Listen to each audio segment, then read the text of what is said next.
Oi pessoal, tudo bem? Vamos lá para a aula dessa semana que está um pouquinho diferente, né? O vídeo é comigo hoje. Esclarecer algumas coisinhas antes da gente começar.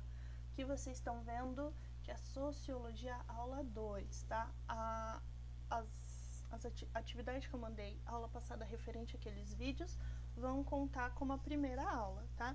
E quem fez a atividade e me mandou até a sexta do dia 28/7 vai ter a presença. Quem não mandou a atividade ainda, infelizmente, vai ficar com falta, ok? Outra coisa, essa aula que eu tô gravando aqui vai para 226 e para correção de fluxo, segundo, terceiro A e segundo, terceiro B. Por quê? Calhou dos assuntos baterem, tá? Então, vocês vão ver o mesmo conteúdo. Por que eu tô falando isso? Prestem atenção nessa identidade visual aqui, nesse design, tá? Então, ó, todas as aulas que começam parecidas com essa aqui é destinada às turmas de vocês. Por que eu tô falando isso? Para vocês não confundirem o material. Às vezes eu mando lá no grupo do terceirão, aquele grupo lá que tem todos os líderes, uma aula de outro conteúdo, vocês acabam misturando, tá? Então prestar atenção, tomar cuidado para se atentar a isso, ok?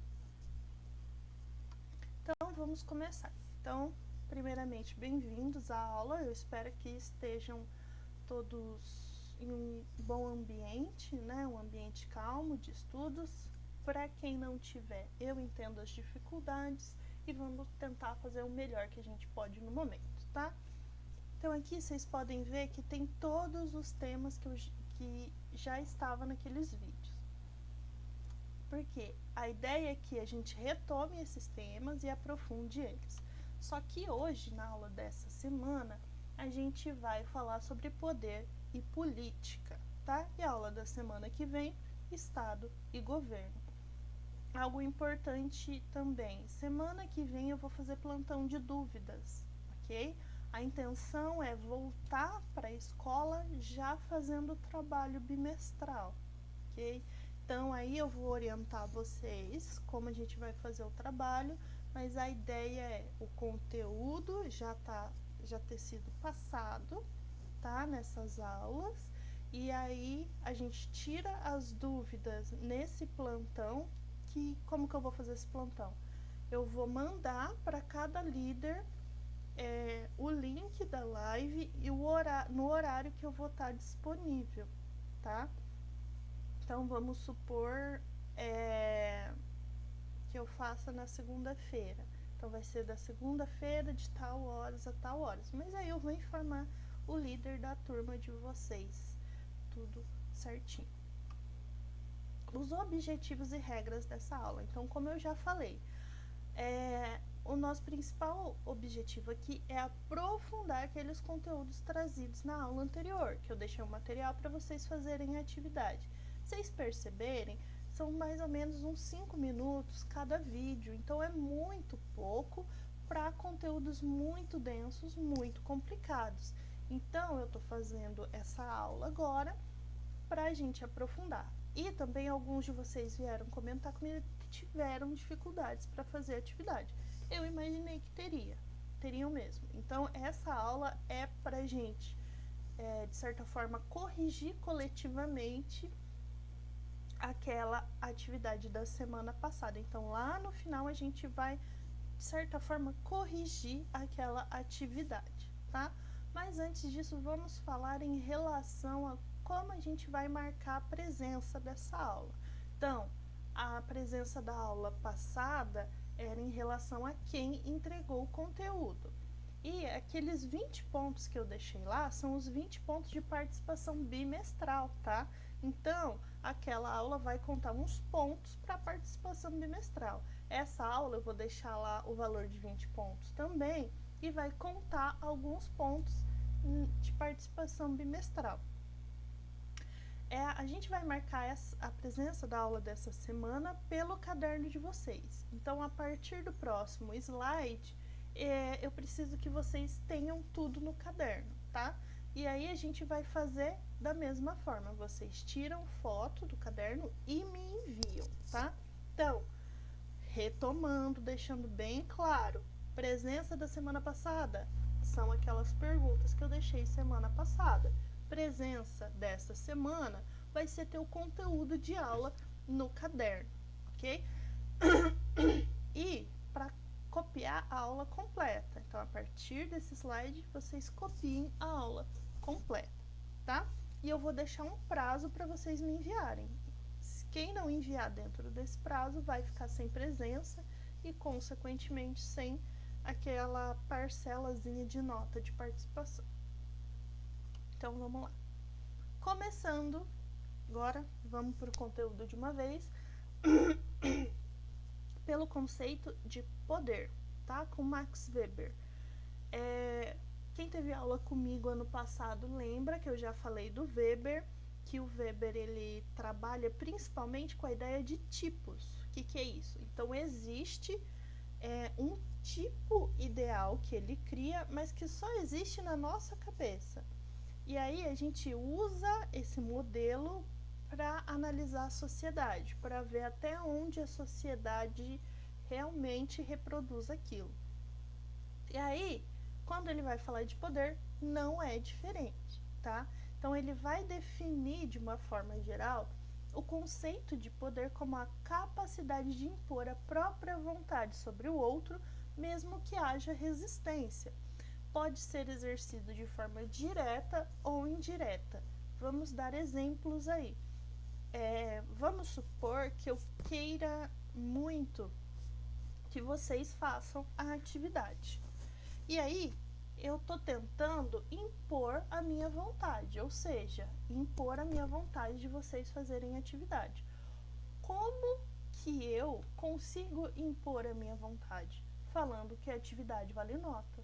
Então, quando a atividade vale nota, vocês realizam a minha vontade. Por quê? Porque vocês sabem que vai ter uma consequência nessa relação, tá? Mas essa noção de impor o meu poder sobre o outro não necessariamente sempre tem a ver com essa hierarquia. Vamos lá. Vamos supor o pai e a mãe de vocês, tá? Então, a relação familiar. Vocês querem muito sair no final de semana, mas a mãe, ou o pai, ou a família não quer deixar. Então, esse final de semana não, porque a gente tem compromisso com a família, tá, não sei o quê. Aí você chega lá e negocia. Eu lavo a louça pra senhora, mãe. E aí a senhora deixa eu ir. Você tá tentando impor a sua vontade sobre a sua mãe. Houve uma resistência dela, mas aí ela fala, não, tudo bem, se você lavar a louça de 3 dias, você pode ir. E aí ela deixa você ir. Entenderam? Aqui, nessa relação, teve uma discussão sobre poder, né? Uma negociação de poder. Então, vocês queriam alguma coisa, vocês tinham uma vontade e conseguiram impor a vontade sobre alguém. Ou eu tenho uma vontade e consigo que façam a minha vontade. E por que eu digo que pode ser de forma direta ou indireta? No exemplo que eu dei sobre vocês fazerem a atividade, eu não preciso diretamente falar para vocês que vocês precisam fazer essa atividade, porque vale nota. Vocês já sabem que tudo que vocês fazem dentro de sala vale nota, né? Então, isso é indireto.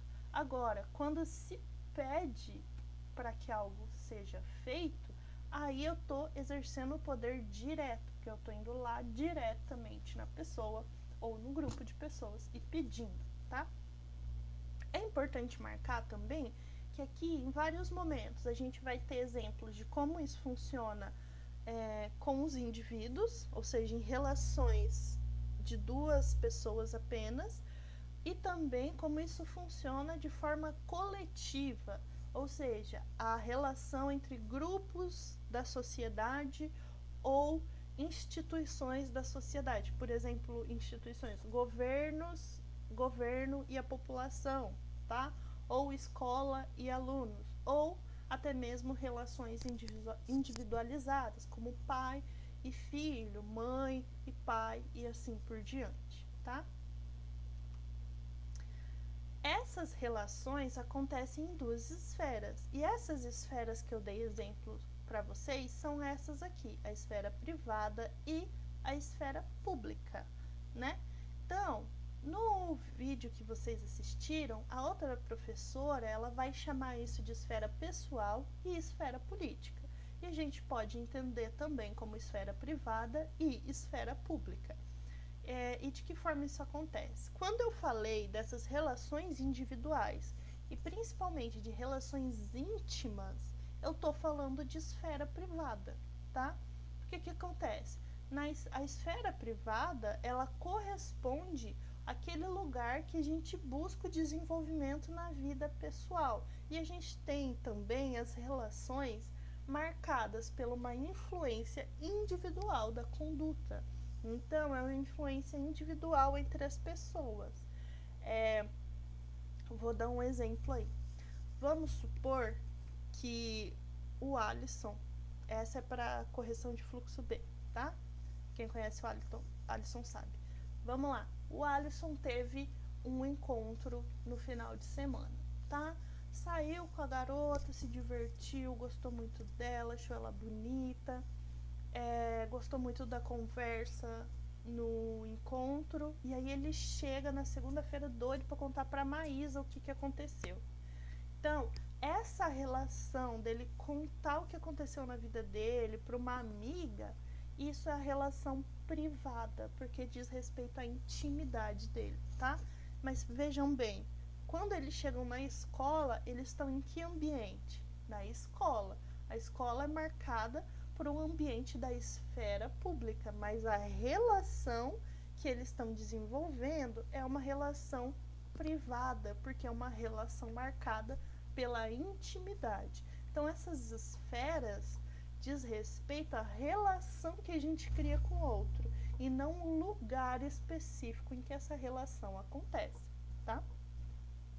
Agora, se a gente for pensar na esfera pública, aí é mais abrangente. Diz respeito aos assuntos públicos que são discutidos pelos atores políticos.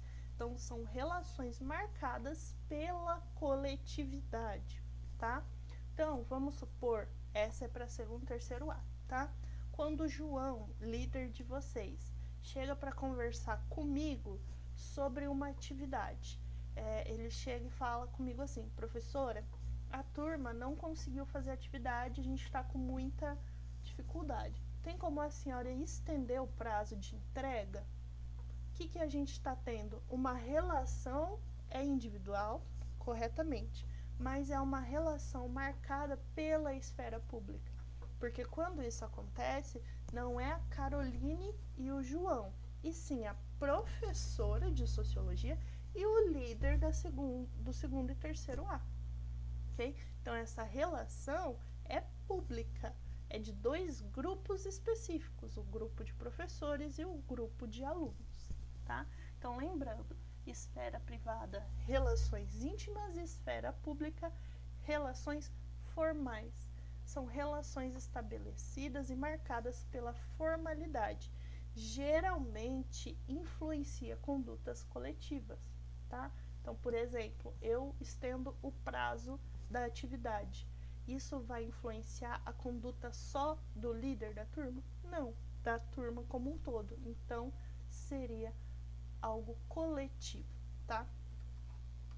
Retomando o poder, já que a gente já entendeu que o poder acontece em esfera privada e esfera pública, aqui a gente vai falar dos 3 tipos de poder que o Weber traz pra gente, né? E que a outra professora também citou, mas cada um pensando em um exemplo de como acontece na esfera privada e na esfera pública. A gente começa aqui com o poder ideológico. E por que eu coloquei esse poder ideológico primeiro? Porque quando a gente pensa em ideologia, a gente tende a pensar em ideologia como algo pejorativo. Então, a ideologia é a ideologia de gênero, é a ideologia da esquerda. Então, dá aquela ideia de que o que tem ideologia necessariamente é ruim, tá? Só que aqui a gente vai trabalhar com um significado específico de ideologia. Ideologia é um daqueles termos que podem ter muitos significados. E o significado que a gente trabalha aqui é de ideologia enquanto um conjunto de ideias. E aí, nesse sentido, se ideologia é um conjunto de ideias, todos nós temos ideologia. Porque todos nós acreditamos em um conjunto de ideias específico, tá? E aí, pensando na política, pode ser um conjunto de ideias que a gente classifique como sendo da esquerda, mas também pode ser um conjunto de ideias que classifique como sendo de direita, tá? Então, lembrando, ideologia, conjunto de ideias.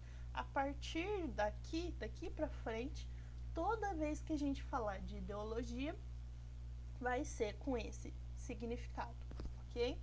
Aqui, bom, eu acredito que vocês já chegaram a ver, eu deixei de exemplo aqui, ó, televisões, tá?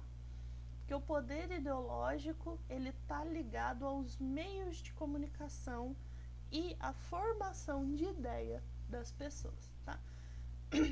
Então, aqui está escrito, consiste na capacidade de influenciar a formação de ideias, está escrito errado aqui, mas vocês copiem certinho, e práticas sociais para construir padrões de comportamento que representam determinado modo de perceber o mundo. Vamos simplificar aqui todas essas palavras.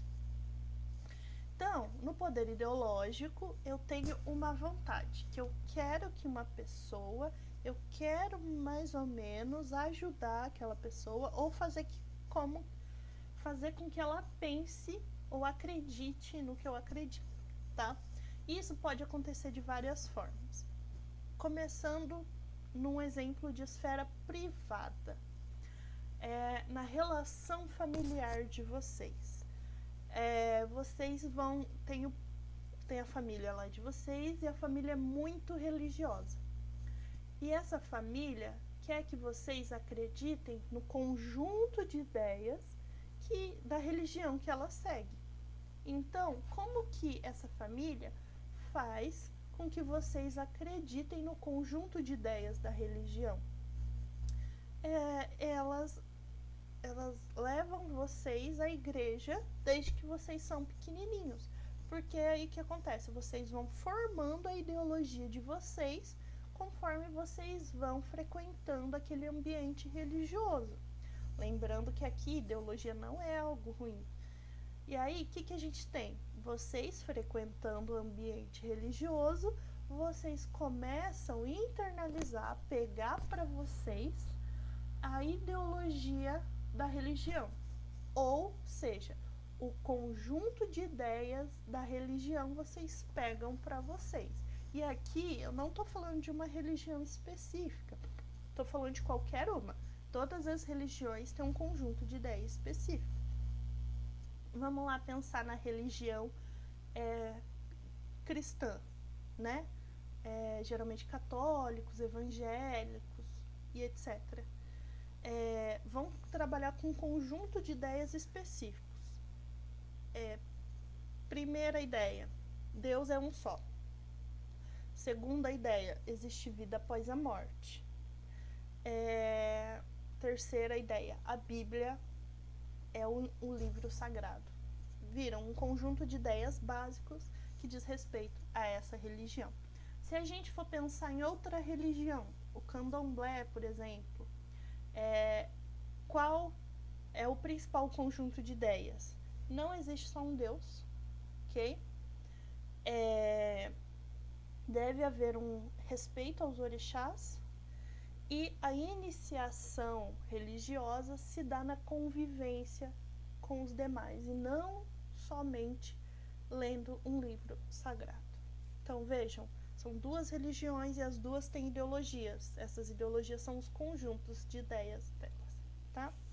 Quando a gente passa para pensar em uma ideologia já na esfera pública, aí é que a gente vai mais para os meios de comunicação, tá? Eu coloquei a TV aqui, mas a gente pode pensar em jornais, em livros, revistas, internet, rede social, YouTube e assim por diante. Porque o que acontece? Quando você tá lá zapeando a TV, né? Você tá mudando de canal. Ou quando você tá na Netflix tentando escolher uma série para assistir. Você coloca lá o primeiro episódio. O que aquela série tá te vendendo? O que aquela série tá tentando te convencer?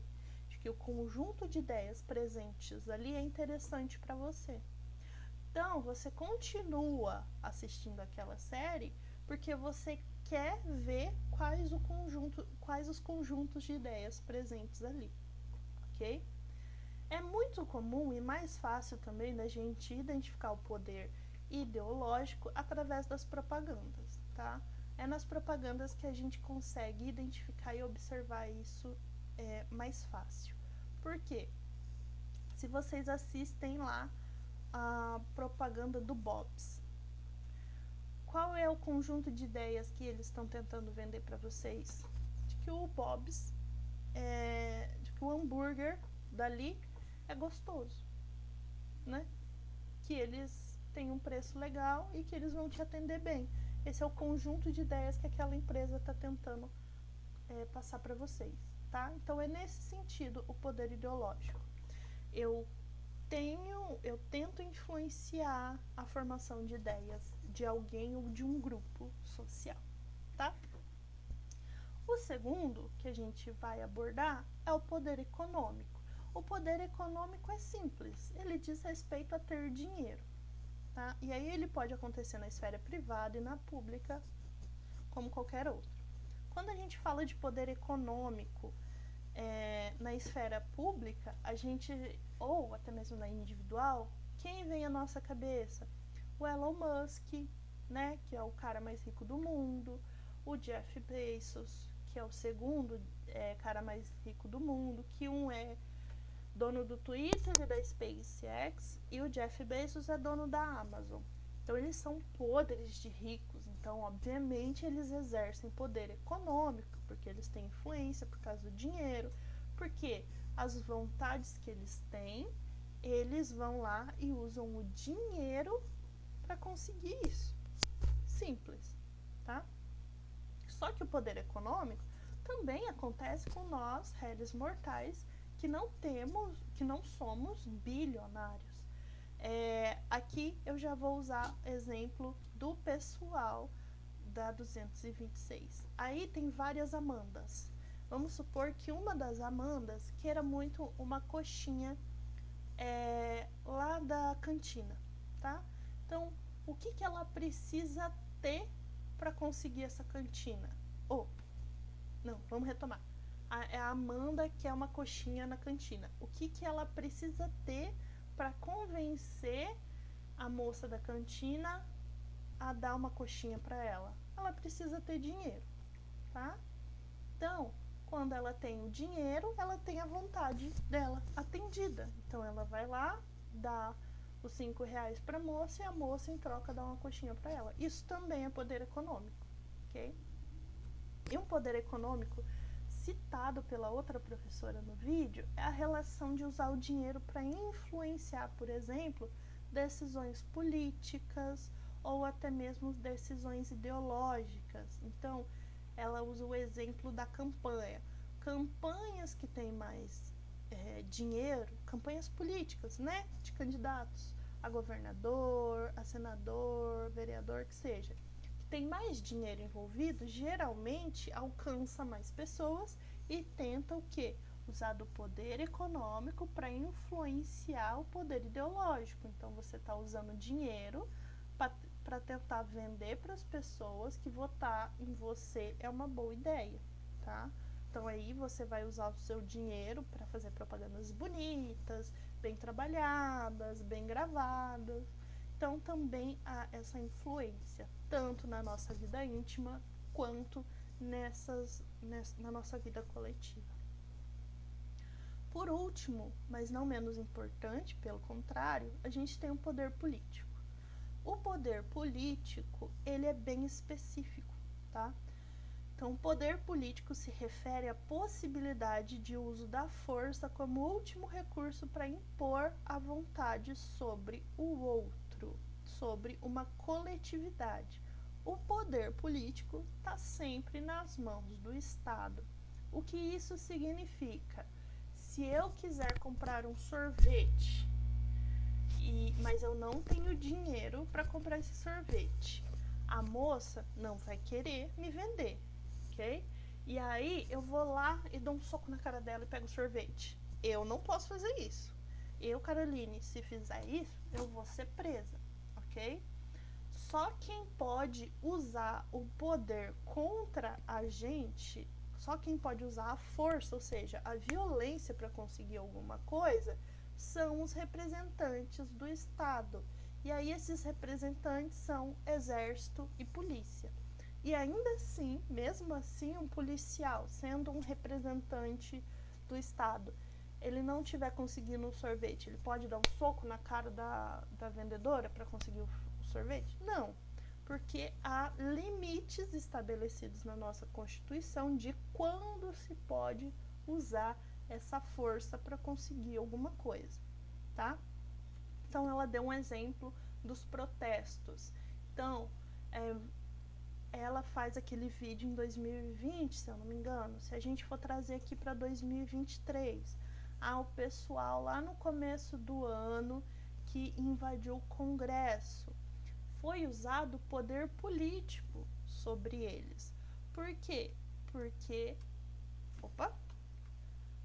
só quem podia autorizar a polícia ir lá conter o protesto era os representantes do governo. E aí foram representantes do governo de Brasília, do estado, do Distrito Federal de Brasília, que autorizou o uso da força, assim como o ministro, enfim, responsáveis pela defesa do país, ok? Por quê? Porque eles são representantes do Estado. E aí, naquela situação, já estava prevista na nossa legislação que eles poderiam usar a força nessa ocasião. No caso, eles quem? Exército e polícia, civil, militar, que seja, tá? No caso individual, né, nós cidadãos, a gente só pode usar a força em legítima defesa, mas ainda assim tem que ser equivalente. Por exemplo, eu tomo um tapa na cara, eu posso me defender dando outro tapa na cara. Na verdade, esse exemplo foi ruim, gente. Vamos retomar.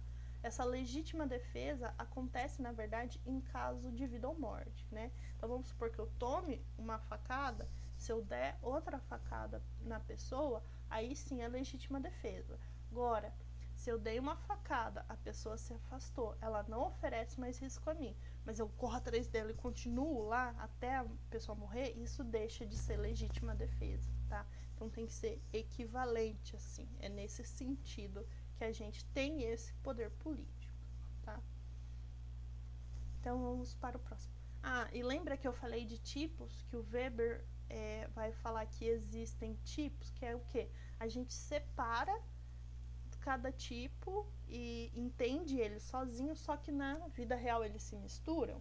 Então é isso, o poder político, o poder econômico e ideológico, muitas vezes eles podem estar misturados na realidade. Então, como eu falei, chega a eleição, um candidato usa o dinheiro para conseguir influenciar a ideia das pessoas, tá? Ou o governo como em si usa o poder político de alguma forma para convencer a população de algo, e assim por diante. Então vamos lá para os conceitos de dominação. Porque se tem alguém exercendo poder, tem alguém sendo dominado, tá? E a dominação é se submeter a esse poder. Então a dominação também vai ter seus tipos, tá? Então a primeira dominação que existe é a dominação tradicional. Então, ela acontece por meio da crença em instituições e regras que são transmitidas de geração em geração. A dominação tradicional, basicamente, ela é marcada pela cultura, tá? Então, aqui eu deixei o exemplo, vocês podem ver, é uma fotinho de uma missa católica. Por quê? Por que o padre, ou papa, ou bispo, são sempre homens na Igreja Católica? Porque é da tradição daquela religião, tá? Ou se a gente for pensar na nossa relação mais íntima, porque no Brasil, geralmente, a gente tem que pedir bênção para os mais velhos, para os nossos avós, porque é da nossa cultura, da nossa tradição, que pensa que a gente sempre deve respeitar os mais velhos, independente se eles tratam a gente bem ou não, tá? É da nossa cultura. Então, da dominação tradicional ocorre mais ou menos nesses meios. E aí a gente pode pensar também dominação tradicional quando a gente fala de relações de poder outras, porque vamos lá, de que forma acontecem as relações machistas entre homens e mulheres? Da onde que veio essa ideia de que o homem pode agir de tal e tal forma com a mulher? Vem de uma tradição, de uma cultura machista no Brasil, de uma época em que, por lei, era permitido que os homens agissem de determinada maneira. E aí, mesmo que seja crime hoje em dia, esse costume continua. Por exemplo, eu sempre gosto de citar o caso da Lei Maria da Penha. No Brasil colônia, ou até mesmo no começo do século passado, havia algumas leis que permitiam os homens agirem com violência contra as suas esposas, porque estava na legislação que, se era esposa, ele tinha o direito a isso, porque na legislação a mulher era entendida como uma propriedade do homem. Só que vamos lá, hoje em dia você não pode resolver seus problemas entre marido e mulher com a violência, tá? Existe a Lei Maria da Penha, que se uma mulher for agredida, violentada ou até mesmo sofrer violência psicológica, a Lei da Maria da Penha vai protegê-la. Mas ainda assim, muitos homens acreditam que tem esse poder, que eles podem fazer isso, porque vem de um passado em que a cultura brasileira permitia isso. Mas vamos lá, a cultura ela se modifica, né? Como a gente já viu antes. Bom, quem foi meu aluno do primeiro ano viu também, e quem, pessoal da correção, viu no bimestre passado. A cultura ela vai mudando, só que a cultura ela muda devagar, tá? Então, ela vai mudando de geração em geração, diz respeito às ideias que são passadas para as próximas gerações. Então, muda muito, demora mais para mudar. Por isso, a gente ainda vê muito essas ideias machistas, mesmo que a sociedade venha, grupos sociais venham lutando contra essas ideias, ok? Mas vamos lá. A gente tem aqui também a dominação racional legal. A dominação racional legal diz respeito a que tipo de dominação? A que está na lei. Não à toa eu deixei a imagem da Constituição aqui, tá? Então, ela está fundamentada em normas e regras aprovadas e aceitas por todos. E também escritas. No caso da nossa sociedade, essas regras geralmente são escritas, tá? Então, é lei, basicamente lei, ok? Então, na dominação racional legal, se estabelece os limites, né, através disso. A dominação, ou seja, a gente se submete a um poder porque está na lei. Vamos lá. Eu posso sair de casa sem roupa? Pelado? Teoricamente eu posso. Mas, se eu ou vocês fizerem isso, a gente vai ser preso. Por quê? Porque tá na lei do nosso país que sair pelado na rua é crime. Simples. Então, tá na lei, a gente tem que seguir a lei. A gente se submete a esse poder. Que também é o quê? Um poder político. Porque a gente sabe que se a gente sair na rua interpelado, esse poder político vai usar a força contra a gente, né? Que é basicamente o quê? Prender a gente. Ou, se a gente agir de forma violenta, pode usar a violência contra a gente, tá? Só que vejam só, são tipos ideais, mas eles se relacionam muito, tá? Se a gente for pensar, por exemplo, na dominação tradicional, né? Então, existe uma tradição machista no Brasil que dá a ideia de que homens poderiam agir com violência sobre a mulher. Só que aí vem uma dominação racional legal, ou seja, uma lei que vai dizer que não, isso não pode acontecer. Só que também a dominação tradicional pode interferir na dominação racional legal. Se a gente pensar no caso de aborto no Brasil, né, de tornar o aborto legalizado ou deixar que ele seja crime, o que acontece?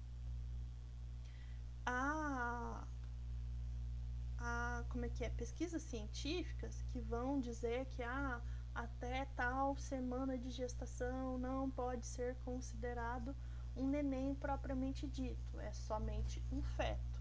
E aí, quem fala que o aborto tem que deixar de ser crime, usa esse argumento, que é um argumento baseado em quê? Na racionalidade, na ciência, em fatos comprovados. Só que no Brasil, por que esse tipo de lei não vai para frente, na maioria das vezes? Porque a dominação tradicional barra esse tipo de ideia. Por quê? Porque no Brasil há uma dominação tradicional, há uma cultura de entender que esse feto que está na barriga da mulher já é uma criança. Então, acaba barrando o outro em diversas situações, tá?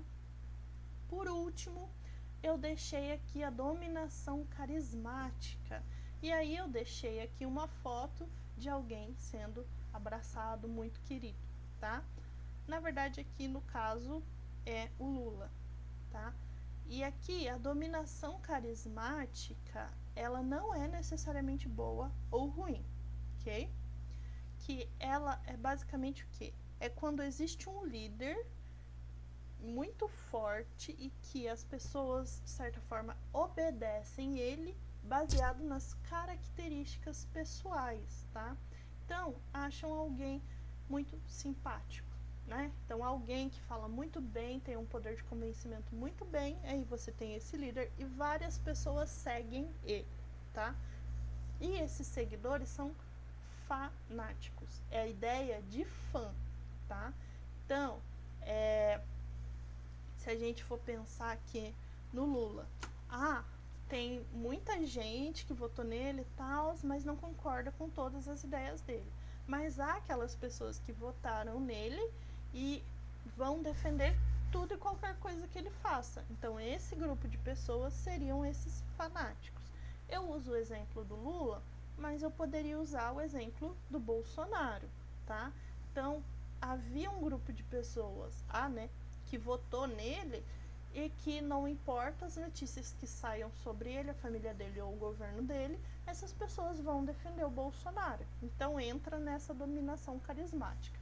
Os dois em si não são os melhores exemplos de dominação carismática. Na verdade, o melhor exemplo de dominação carismática que a gente pode pensar é Adolf Hitler e o nazismo. Por isso que eu falei que a dominação carismática ela não é boa necessariamente, nem ruim necessariamente. Às vezes você ter um líder carismático pode ser muito bom, por exemplo, o Papa Francisco. Ele é um líder carismático muito bom. Até mesmo pessoas que não são religiosas ou católicas acompanham o que ele diz e acompanham o que ele fala por gostar muito dele, né? Mas também a dominação carismática pode pender para um lado ruim, como o de Adolf Hitler. Ele era um líder que tinha um poder de convencimento muito grande e ele tinha seguidores tão fanáticos que, apesar das barbaridades que ele fazia, defendem ele até hoje. Se a gente for pensar, é tão absurdo a influência de Hitler como um líder que existem pessoas na América Latina que seguem as ideias dele. Por que eu estou dando esse exemplo? Porque lá no nazismo, quem era considerado o ariano, a pessoa ideal, a pessoa que merecia estar viva? Então, a pessoa alta, branca, loira e principalmente alemã. Alemã ou pelo menos europeia, tá? E aí, quem era perseguido? Então, eram perseguidos aqueles que não eram da Europa, e quem era da Europa, os que seguiam cultura cigana e principalmente os judeus, ok? E aí, nesse contexto, se você nasce na América Latina, você não é considerado uma pessoa, né? Naquela época, no regime nazista. E ainda assim, pessoas da América Latina tendem a concordar com essas ideias, né? E mesmo que elas fossem mortas se o regime nazista existisse hoje. Então, essa ideia de pode acontecer o que acontecer, você continua sendo fã da pessoa, você continua seguindo ela e achando ela correta, é um exemplo de dominação carismática, tá? Tô usando todos esses exemplos, mas eu tenho um que, para quem não entendeu, vai entender agora, que se chama Neymar. Não importa o que o Neymar faça, vai ter alguém defendendo ele, tá? Eu usei esse exemplo em anos passados e eu falava assim, virava pra sala e falava, quem é fã do Neymar? Aí alguns erguiam a mão. E aí eu falava assim pra sala, mas o Neymar, ele mancou bastante na Copa do Mundo, né? Putz, ele ao invés de se preocupar em jogar, ele ficava caindo, fingindo falta. E aí, o que esses fãs do Neymar faziam? Não, professora, não, você tem que entender o menino Ney, o lado do menino Ney. E aí teve um caso do menino, ele desbloqueou o celular e mostrou que ele tinha foto do Neymar de proteção de tela. Então, esse exemplo, o Neymar podia entrar na casa dele, bater na cara da mãe dele, que ele ia continuar defendendo o Neymar. É nesse sentido que a dominação carismática acontece, ok? Então, vamos lá para o próximo conceito. Eu sei que a aula já está um pouquinho comprida, mas a política é o último ponto, tá? Então, vamos lá, conceito de política. Então, a gente já viu poder, dominação, e agora política. Por quê? É na política onde as negociações de poder acontecem. E aqui a gente vai ter 3 definições: política como convivência, política como administração do Estado e política como algo ruim, tá? A política como algo ruim é a que vocês mais conhecem, que é essa ideia de que política não presta, tudo que está envolto a política é ruim, então todo político é corrupto, tudo isso tem a ver com essa ideia de política como algo ruim. Por quê? Quando a gente não tem uma ideia, uma apresentação profunda política, a gente fica com aquele significado mais raso do que ela é. E aí, ela ganha um tom pejorativo, né? De que se você está tentando negociar alguma coisa, se você... Entende? Tudo isso entra como algo ruim. Deixa mais claro, né? Que eu vou ler o que eu escrevi aqui. Então, sem uma apresentação mais profunda política e todos os seus significados, a gente pode achar que ela se resume à atuação dos políticos e os seus partidos. Dessa forma, a palavra passa a ser associada a uma prática negativa e chega a ganhar uma variação, que é politicagem, a política praticada longe dos ideais mais nobres. Os políticos, por consequência, são vistos como indivíduos interessados apenas em se aproveitar dos recursos públicos. Então, ver a política como um lugar em que os políticos estão lá só para enriquecer ou algo do tipo. Só que a política em si, ela é muito mais abrangente e pensada de outra forma. E não só eleito ou dentro dos partidos políticos que se faz política, tá? Então, o primeiro exemplo que eu vou dar e falar de forma mais aprofundada é a ideia de política como administração do Estado. Então, Essa é a forma mais comum de pensar política, é justamente a atividade da gestão do Estado, do orçamento público, das decisões coletivas. Logo, quando falamos de política, nos vem à mente os prefeitos, governadores, presidentes, deputados e senadores, tá? Então, a gente vai ter essa política como a administração do Estado, que é basicamente o governo, tá? Então, esse grupo de pessoas que administra tudo o que acontece na política institucional. Então, essa política em específico também vai derivar outro termo, que é o termo de política pública. A ideia de política pública é um tanto pleonasma, né? É um pleonasmo, mas enfim, toda política é pública. Mas é a ideia das ações específicas que a gente vai tomar para fazer as coisas funcionarem no Estado, no governo, no país. A gente tem, por último, a política como convivência. E essa política vem lá da Grécia Antiga, que diz respeito a todos nós. Que o melhor exemplo de como explicar ela é nessa frase, que é o quê? Onde quer que haja duas ou mais pessoas, haverá necessidade de definir regras de convivência, limites de ação e deveres comuns. A política acontece justamente no ato de existir em conjunto. E aqui é política como negociação de poder. Basicamente é isso, tá? E é isso que a gente vai entender como política daqui para frente. Política como administração do Estado e política como convivência, negociação de poder.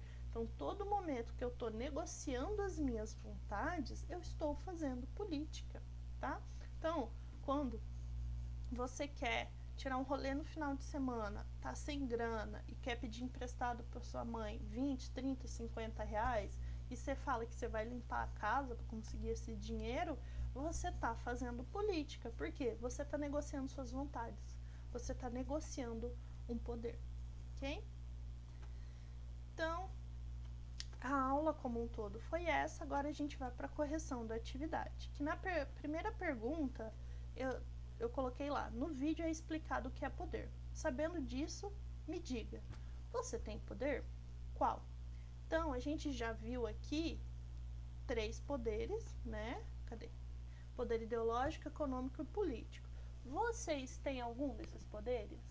Poder político a gente sabe que a gente não tem, mas vocês têm o poder de influenciar as ideias de alguém? Vocês têm algum poder econômico? Então é isso que eu quero que vocês coloquem. Então, por exemplo, eu vou dar o meu exemplo. Eu tenho poder ideológico. Por quê? Porque eu estou aqui formando a ideia de vocês. Todo professor tem poder ideológico, porque a gente está formando a construção das ideias de vocês. Então, eu estou transmitindo para vocês um conjunto de ideias da sociologia, né? E tentando convencer que a sociologia é um bom meio de explicar o mundo. O professor de matemática e física faz a mesma coisa, tá? Então, eles estão tentando convencer vocês de que o conjunto de ideias da matemática ou da física é um bom meio de explicar o mundo, tá? E eu também tenho um poder econômico, porque de vez em quando eu quero um din-din, eu vou lá e compro na cantina. Então vocês, às vezes vocês querem uma coquinha, querem um salgado, querem tirar um rolê, vocês têm dinheiro e vão lá. Isso é uma forma de ter poder, tá? E a segunda pergunta é: política é sempre algo ruim? Justifique a sua resposta. Então já vimos aqui, ó, que política nem sempre é algo ruim. Política, como algo ruim, é só uma das definições do que é política, mas a gente também tem política como uma forma de administrar o país, o governo, o Estado, e política como negociação de vontades, como aquilo que garante uma convivência pacífica, ok? Então, sabendo disso, vocês complementem a resposta de vocês, tá? Para quem já fez a atividade, isso a gente vai dar visto mais para frente no bimestre, ok? E por hoje é só. Eu agradeço muito a atenção de vocês, tá? Eu quero lembrar para vocês que o conteúdo no caderno vale presença e nota. Não se esqueçam, vocês têm um dia específico limite para me mandar. Não mandou até aquele dia, vai ficar sem a presença e sem a nota dessa aula, tá? E outro ponto, não se esqueçam, na próxima semana eu vou fazer um plantão de dúvidas, então eu vou ficar numa live e quem tiver dúvida entra lá para conversar comigo, tá? E no geral, fiquem atentos aos recados da escola, meu, dos outros professores, ok? Kisses! Espero que tenham gostado da aula. Até a próxima!